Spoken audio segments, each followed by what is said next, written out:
പിതാവിന്റെയും പുത്രന്റെയും പരിശുദ്ധാത്മാവിന്റെയും നാമത്തിൽ ആമേൻ. എന്റെ പ്രിയപ്പെട്ടവരെ, ഇന്ന് മെയ് 5 ചൊവ്വാഴ്ച, അമ്മേ പരിശുദ്ധ അമ്മേ, അമ്മേ പരിശുദ്ധമേ, ദൈവമാതാവേ, കൃപാസനത്തിലൂടെ ഞങ്ങളുടെ ദേശത്തിനും അമ്മ മധ്യസ്ഥം തേടി തന്ന എല്ലാ അനുഗ്രഹങ്ങൾക്കും കൃപകൾക്കും ഞങ്ങളിപ്പോൾ ഹൃദയം നിറഞ്ഞ നന്ദി പറയുന്നു. അമ്മേ പരിശുദ്ധമേ, ദൈവമാതാവേ, 2004 ഡിസംബർ 7 ഉച്ചകഴിഞ്ഞ് 2:30 കൃപാസനത്തിൽ സംഭവിച്ച അമ്മയുടെ പ്രത്യക്ഷപ്പെടലിനെക്കുറിച്ച് തിരുസഭയ്ക്ക് സമർപ്പിച്ചിരിക്കുന്ന പഠനരേഖകളുടെ മേൽ സഭാത്മകമായ പഠനം ആരംഭിക്കുവാൻ ഞങ്ങൾ പ്രാർത്ഥിക്കുന്നു. അമ്മേ പരിശുദ്ധമേ, ഭൂസ്വർലോകങ്ങളുടെ രാജ്ഞിയായ അങ്ങേയ്ക്ക് ഭൗമസംരക്ഷണത്തിനായി പ്രപഞ്ചപ്രകൃതിയെ തന്നെ തിരുസഭ പ്രതിഷ്ഠിക്കുവാൻ ഈ പ്രത്യക്ഷീകരണം വഴി ഇടയാക്കണമേ. പരിശുദ്ധമേ, ജപമാല മാതാവേ, സകല കൃപാസനം പ്രാർത്ഥനയോടും ചേർത്ത് ഞങ്ങളിപ്പോൾ പ്രാർത്ഥിക്കുന്ന ഈ കുടുംബത്തിന്റെ പ്രത്യേക നിയോഗം പറ മക്കളെ.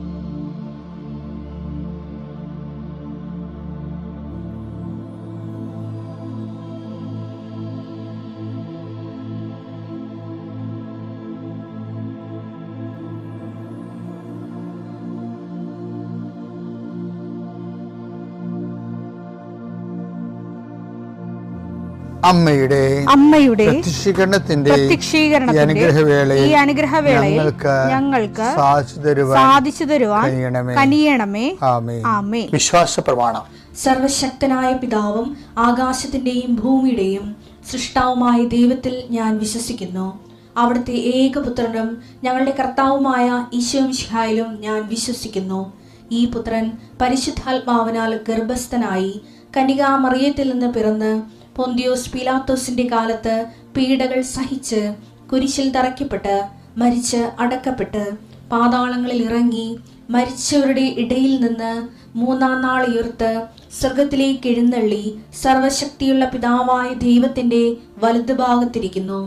അവിടെ നിന്ന് ജീവിക്കുന്നവരെയും മരിച്ചവരെയും വിധിക്കുവാൻ വരുമെന്നും ഞാൻ വിശ്വസിക്കുന്നു. പരിശുദ്ധാത്മാവിലും ഞാൻ വിശ്വസിക്കുന്നു. വിശുദ്ധ കത്തോലിക്കാ സഭയിലും പുണ്യവാന്മാരുടെ ഐക്യത്തിലും പാപങ്ങളുടെ മോചനത്തിലും ശരീരത്തിന്റെ ഉയർപ്പിലും നിത്യമായ ജീവിതത്തിലും ഞാൻ വിശ്വസിക്കുന്നു. ആമേൻ. സ്വർഗ്ഗസ്ഥനായ ഞങ്ങളുടെ പിതാവേ, അങ്ങയുടെ നാമം പൂജിതമാകണമേ. അങ്ങയുടെ രാജ്യം വരണമേ. അങ്ങയുടെ തിരുമനസ് സ്വർഗത്തിലെ പോലെ ഭൂമിയിലും ആകണമേ. അന്നു വേണ്ടുന്ന ആഹാരം ഇന്ന് ഞങ്ങൾക്ക് തരണമേ. ഞങ്ങളോട് തെറ്റ് ചെയ്യുന്നവരോട് ഞങ്ങൾ ക്ഷമിക്കുന്നത് പോലെ ഞങ്ങളുടെ തെറ്റുകൾ ഞങ്ങളോടും ക്ഷമിക്കണമേ. ഞങ്ങളെ പ്രലോഭനത്തിൽ ഉൾപ്പെടുത്തരുതേ, തിന്മയിൽ ഞങ്ങൾ രക്ഷിക്കണമേ. ആമേൻ. നന്മ നിറഞ്ഞ മറിയമേ, സ്വസ്തി. കർത്താവ് അങ്ങയുടെ കൂടെ സ്ത്രീകളിൽ അങ്ങ് അനുഗ്രഹിക്കപ്പെട്ടവളാകുന്നു. അങ്ങയുടെ ഉദരത്തിൻ ഫലമായി ഈശോ അനുഗ്രഹിക്കപ്പെട്ടവനാകുന്നു. പരിശുദ്ധ മറിയമേ, തമ്പുരാന്റെ അമ്മേ, പാപികളായ ഞങ്ങൾക്ക് വേണ്ടി ഇപ്പോഴും ഞങ്ങളുടെ മരണസമയത്തും തമ്പുരാനോട് അപേക്ഷിക്കണമേ. ആമേൻ. കർത്താവേ, നിന്റെ ഉന്നതമായ നാമത്തിന് സ്തോത്രം ചെയ്യുന്നു. കർത്താവേ, നിന്റെ വിശുദ്ധ പൗരോഹിത്യത്തെ മഹത്വപ്പെടുത്തണമേ. കർത്താവെ, സഭയിലുള്ള സാന്നിധ്യം പ്രകടമാക്കണം.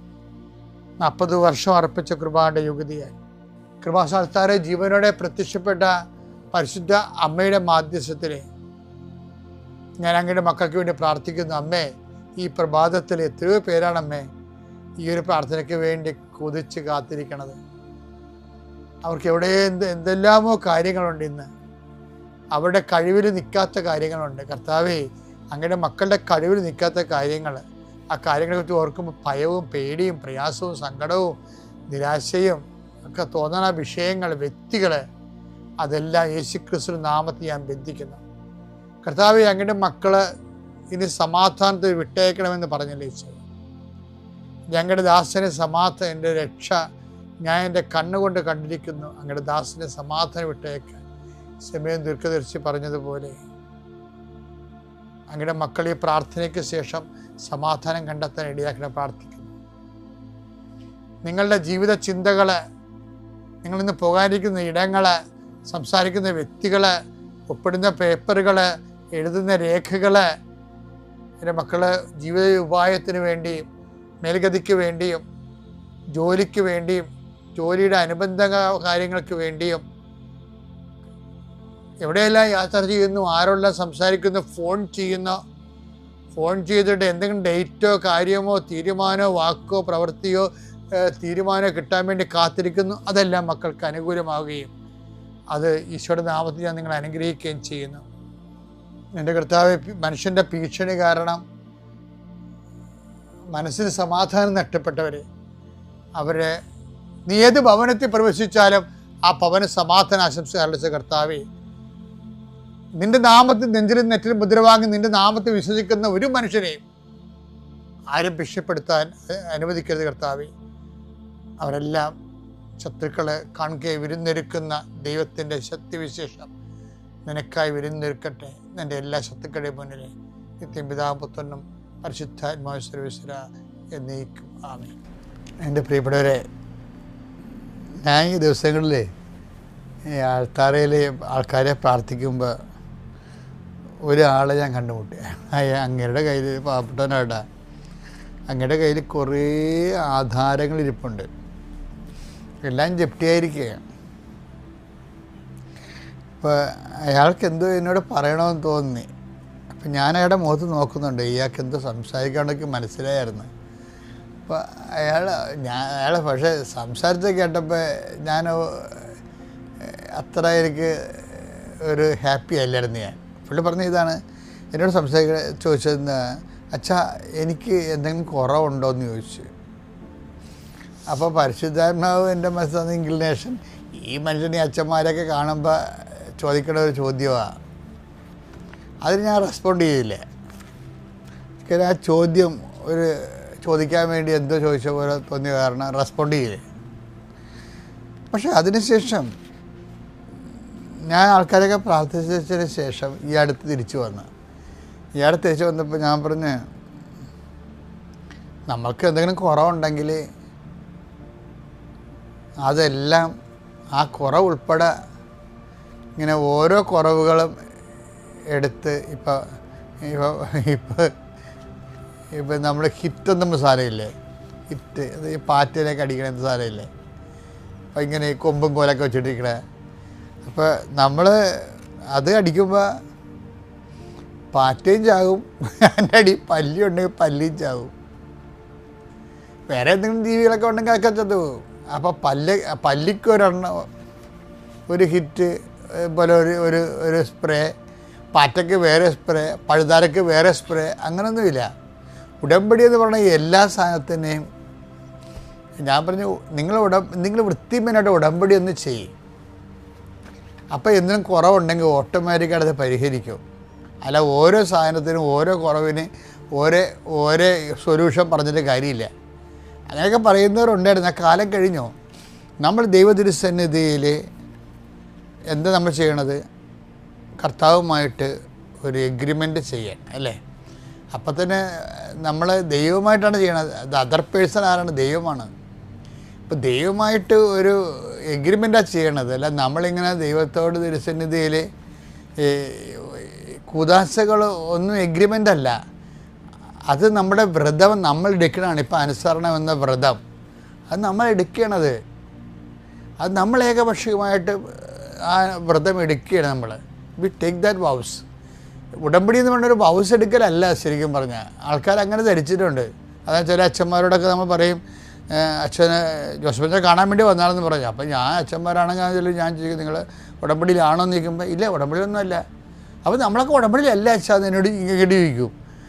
ഞാൻ പറഞ്ഞു, അത് നമ്മൾ അങ്ങോട്ട് എടുത്തതല്ലേ ഉടമ്പടി. അതിന് വൗസെന്നാണ് പറയണത്, വ്രതം, അനുസരണ എന്ന വ്രതം. ഈ ബൈബിളിലെ ഉടമ്പടി എന്ന് പറയുന്നത്, കൃപാസനം നടക്കുന്നത് മരിയൻ ഉടമ്പടിയാണ്. എന്ന് വെച്ചാൽ അത് ബൈലാറ്ററാണ്. വെച്ചാൽ അതായത് അതിൻ്റെ മുഴുവൻ അടിസ്ഥാനങ്ങൾ എവിടെ ഉള്ളത്? അതെല്ലാം പുറപ്പാടിൻ്റെ പുസ്തകത്തിൽ ഉടമ്പടി ജനത, ഉടമ്പടി ഫലകം നൽകിയതിന് ശേഷമാണ്. ഉടമ്പടി ഫലകം നൽകിയതിന് ശേഷമാണ് ഉടമ്പടി ജീവിതം വരണത്. ആ ഉടമ്പടി ജീവിതത്തിൻ്റെ ഏറ്റവും ഉത്തമമായ അതിൻ്റെ ഫോർമേഷനിലെ കൾമിനേഷനാണ് ക്രൈസ്റ്റ് എന്ന് പറയുന്നത്. അപ്പം നമ്മൾ അവൻ പറയണത് പോലെ ചെയ്യണം. അപ്പം അവൻ പറയണ പോലെ ചെയ്യുമ്പോൾ അത് നമ്മൾ അങ്ങോട്ട് ചെയ്യുന്നതാണ്. പക്ഷേ അതിന് ദൈവം ഇങ്ങോട്ട് തരുന്ന വാഗ്ദാനങ്ങളുണ്ട്. അപ്പം ഇത് ബൈലാറ്ററലാണ്, ഉഭയകക്ഷിയാണ്. ദൈവം ഒരു കക്ഷിയാണ് അതിൻ്റെ അകത്ത്. അപ്പം തന്നെ അത് മനസ്സിലാക്കുമ്പോൾ തന്നെ നമ്മളെന്ത് ചെയ്യും? അയ്യോ, ദൈവമായിട്ടാണല്ലോ നമ്മൾ ഒരു എഗ്രിമെൻറ്റിൽ വരാൻ പോണത്. ഇപ്പം ഞാൻ എബ്രഹാത്തെ പോലെ ഞാൻ പരിശുദ്ധനായിരിക്കുന്ന പോലെ നീയും പരിശുദ്ധനായിരിക്കണം. അപ്പം അതിൻ്റെ ആദ്യ പടി തന്നെ എന്താണ്? വിശുദ്ധീകരണമാണ്. ഉടമ്പടിയുടെ ആദ്യ പടി. വിശുദ്ധീകരിക്കാത്ത ആർക്കും ഉടമ്പടി ചെയ്യാൻ പറ്റത്തില്ല. അപ്പോൾ അതുകൊണ്ട് തന്നെ ഓട്ടോമാറ്റിക്കായിട്ട് ആ വ്യക്തി ഉടമ്പടിയെക്കുറിച്ച് ബോധമുള്ള ആളാണെങ്കിൽ ആ വ്യക്തി സ്വയമായിട്ട് അപ്പം തന്നെ ആരും പറയാതെ, ഞങ്ങൾ ആരും ഉപദേശിക്കാതെ നിർദ്ദേശിക്കാതെയും ആ വ്യക്തി സത്യസന്ധമായിട്ട് തന്നെ സുവിശേഷ വിഹിതമായിട്ട് ദൈവതിരുസന്നിധിയിൽ ഒരു കോമ്പറ്റൻ്റ് പാർട്ട്ണറാകും. ഉത്തരവാദിത്വമുള്ള ദൈവത്തോട് ഉടമ്പടി ചെയ്യാൻ പറ്റുന്ന വ്യക്തിയായിട്ട് അവർ തന്നെ പ്രാർത്ഥിച്ചും വിശുദ്ധീകരിച്ചും ഒരുങ്ങിയായിരിക്കും വരണത്. അങ്ങനെ വരണ ആയിരങ്ങളുണ്ട് കൃപാസനത്തിലോട്ട്. ചുമ്മാ വായി നോക്കി വണ്ടിയൊക്കെ ആയിരുന്നുണ്ട് ആരെങ്കിലും വിളിച്ചതെന്നും പറഞ്ഞിട്ട് കൂടെ വന്ന് അതെവിടെയും കുത്തിയിരുന്നിട്ടും എഴുതിയിടുന്ന ആൾക്കാരും ഉണ്ട്. അങ്ങനെയുള്ള അവതാരങ്ങളും ഉണ്ട്. അപ്പോൾ എൻ്റെ വിഷയം എന്ന് പറയണത് എപ്പോഴും നമ്മൾ ശ്രദ്ധിക്കേണ്ടത്, ഉടമ്പടി ഇപ്പോൾ ഈ വ്യക്തി എന്താ എന്നോട് പറഞ്ഞത്, എനിക്ക് വല്ല കുറവുണ്ടോ എന്നാണ് ചോദിച്ചിരിക്കുന്നത്. ശരിക്കും പറഞ്ഞാൽ എന്തെല്ലാം പ്രശ്നമുണ്ടെങ്കിലും ഉടമ്പടി വെടിപ്പായിട്ടൊരു മനുഷ്യനൊരു ഈക്വലൻ്റ് പാർട്ട്ണറായിട്ട് അല്ലെങ്കിൽ ഒരു സ്യൂട്ടബിൾ പാർട്ട്ണർ, യോജിച്ച പങ്കാളിയായിട്ട് വരുമ്പോൾ തന്നെ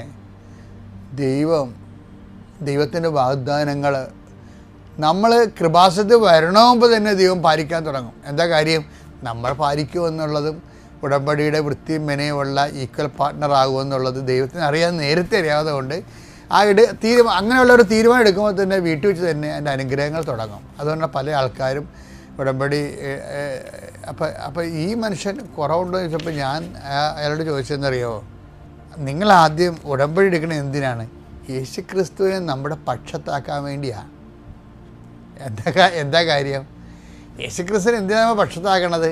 ഉടമ്പടി ബേസ് ചെയ്തിരിക്കുന്നത് വാഗ്ദാനങ്ങളല്ലേ.